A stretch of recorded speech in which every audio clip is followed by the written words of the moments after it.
welcome back to the Citizen channel. I hope you're all staying safe and well. And City Diary, where we have a look at what's happening in the City world from the 1st of July up to the 7th of July. So just the facts, no rumours, no bull crap, just things that are out there on the site or through other official, reliable resources. So as at this point in time, I won't be talking about Sterling leaving, although it looks as though it may be happening. This is just pure facts, stuff you may have heard, some stuff you might not have heard, and just some general information. And there'll be some great artwork as well. Obviously, we used to do the One City show, but obviously there's lots of artwork from different graphic designers and artists. Accept commissions as well. So if anything you fancy, get onto these guys. I'll give you all the ats to get involved with. It's at Clake Arts, at Layla Kane Art, at Designs by Neus, Neus, at SG_Designs_, one of our regulars, of course, at DD_Graphics_, another one, at Miyamitsu K La. So there's a good one for you. And at Kari Aber Kata, obviously I'll put the spellings on as well as and when the images come up, so they'll either be on the actual image itself, or I'll put them on manually and add them onto the bottom onto the screen, so you'll get to see them. So all that artwork, some great artwork, mainly of course the new players will feature as I'm going through this diary. So give these guys your support, and as I said, they are available for various commissions, so give them. It'd be great if you can do anything for them. Some of them are City fans, some just do stuff for all clubs, and even the City fans do stuff for all clubs. You've got to earn the money, haven't you? So they have to do that as well. So let's go on to City's last 7 days. And what I'll do, any thoughts I have on some of these as well, I will let you know, man, and let me know your opinions as well on some of these moves and some of these things. Let's go back to the 1st of July, as they the older. We'll do from the 1st to the 7th. CJ Egan Riley, of course, has completed a permanent transfer to Burnley, permanent, following the expiration of his contract with City. Got potential, that lad, I must admit. I did like him, and of course under Vincent Kompany at Burnley. It'd be great to see how he progresses. City complete the sign of goalkeeper Stefan Ortega Marino on a 3-year deal. As I'm doing this, Stefan's still around, Zach Stefan, but I think that's a good idea. I think Zach Stefan needs to move on. I don't think he's quite good enough to compete with Ederson. And I think this Ortega's an interesting one because he's got potential, but he's at that age where he might be using City as a little bit of a stepping stone. I don't mind at 29. If he proves himself at City, he might go on to another club, and that's how it should be. But I certainly can see him being reasonable backup. I mean, some of the videos I've seen of him are great, but I mean, his team got relegated. So I mean, as a goalkeeper myself, I know what it's like. If you're under constant pressure and letting goals in and getting beat, you'll have a good chance to make lots of saves. So I'd like to see some of his blooper reel as well. But I will have more of him during the season. I do sort of pride myself on spotting a good goalkeeper. So hopefully we'll get an early look at him and see. So I'll let you know what I think as the season progresses. So that'll be interesting. But I do expect Stefan to go, and I do expect Ortega, obviously, to be the number 2 this season. City will travel to the United States, of course. We know about that for 2 pre-season friendlies. But you will be able to watch both these games on the City Plus channel. And while we're on the City Plus channel, of course, it's gone up to $2.99 now. I mean, I'm not very happy as a UK subscriber. I think UK subscribers or season card holders, this is mainly aimed at foreign viewers, I would have thought. And I think City card holders or memberships or whatever should get this free. I think $2.99. It was $1.99. It's now $2.99. It's not always reliable. It always, it can cock up from time to time. So I'm not overly happy. Will I still do it? Probably will, because there's stuff I use on there. But yeah, I'm not very happy with City. I think they should make some sort of allowance for fans within this country. Let me know what you think, guys. All these things I'm just commenting on.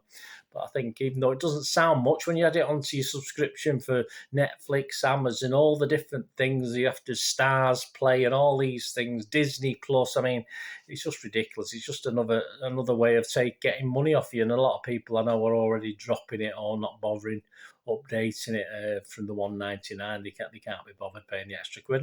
I don't blame them. There's still also on that City Plus the Fernandinho documentary as well, so that's worth a good look. On to the 2nd of July.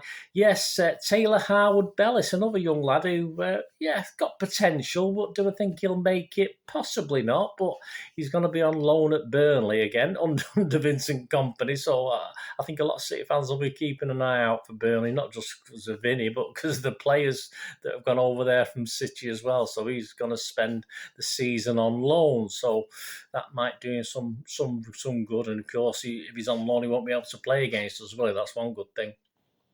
And the new signings, of course, that have been confirmed, Julian Alvarez, Erling Haaland and Stefan Ortega Marino will be introduced to supporters at the Etihad Stadium this on Sunday the 10th of July. So that's this week as I'm recording this. And they will also be showing this on various channels, which I'll tell you about in a minute. I've got it here somewhere. Yeah, there's also on Facebook channel and obviously the mcfc.com channel. City, I don't know if it's on City Plus. I think it's free on mcfc.com. So if you can't get to the presentation of these new players, just keep your eyes City Facebook, all the City media outlets, and it will be showing on those as well. So you can get a chance to see that. And it starts about 20 minutes to. It starts about 20 minutes to 1 on the Sunday. I think if it's a different time, I'll put it up there, guys. I've not got the time on here. I must have took it off by mistake. So there you go. We've raised a bit of money, obviously, on transfers, haven't we? An interesting one was a Japan international Itakura, who I've never seen playing. I forgot we even had him. He joined City in January 2019 from Kawasaki Frontale for around $1 million. And he's actually got over now to Borussia Mönchengladbach on a permanent move. So interesting that we got a little bit of cash in for him. On the 4th of July, Gabby Jesus, of course, joined Arsenal. Please check out my little special on Gabby. He will come back to haunt us. I have no doubt whatsoever, guys, that he will come back and score against us. I have no doubt about that. Great player. Very sad to see him go.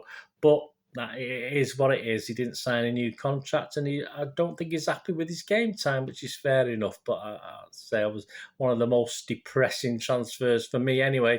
You know, I accept it, but I'm very, very sad. As I said, he'll come back and score against us at the Emirates or whatever. A consolation goal, of course. So bit disappointed, but it is what it is. We don't want unhappy players at the Etihad, as Pep always says.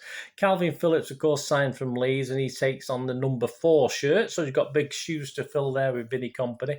A 6-year contract, that's interesting. Let's see if Pep follows up with a 6-year contract. Yeah, Calvin Phillips, again, I think he will improve. Sometimes for England, that to me is looked a bit in and out. Obviously, as backup for Rodri, or playing alongside him in another role somewhere, knowing what Pep gets up to. It's an interesting sign. I won't say it excites me, but I think he's got potential to improve. At this point in time, I think he's got a lot of improving to do, but we'll soon see. Tommy Doyle has joined Sheffield United on a season-long loan. So again, that's a great team. Good team to join. I like Sheffield United to try and play a bit of football. I think that'll be good for Tommy Doyle. Will we see him in a City shirt, in a first-team shirt? Be interesting after this season-long loan to see how it goes. And on City Plus, of course, just getting back to Gabby, we do have the last ever Gabriel Jesus interviews on there as well, so you can catch up with that. And City are pleased to confirm that supporters can continue to stand in the rail seating section. So obviously there's almost 6,000 standing places there. That will be continued, although we were standing before it even came into being, didn't it? So that's an interesting one, but there won't be any change to that. On the 5th of July, Maresca come back, didn't he? Enzo Maresca's returned to the club as part of Pep's backroom staff. Maresca was head coach of City's EDS for the 2021 season, leading the side to the title. And the 42-year-old Italian left Manchester in May 2021 to take on a manager's job at Parma, where he stayed until November. I'm not sure why he's left Parma. If you know, give us a shout. On his return, Maresca said, "I'm happy to be back at Manchester City, one of the biggest clubs in the world, absolutely. I gained a lot from my season here coaching EDS, and saw how talented the players are. I'm very proud that Pep has asked me to return." I say he lost his number 2, didn't he? This time as part of the first team backroom staff, is it Mr. Lillo? And I can't wait to help him the players in the seasons to come.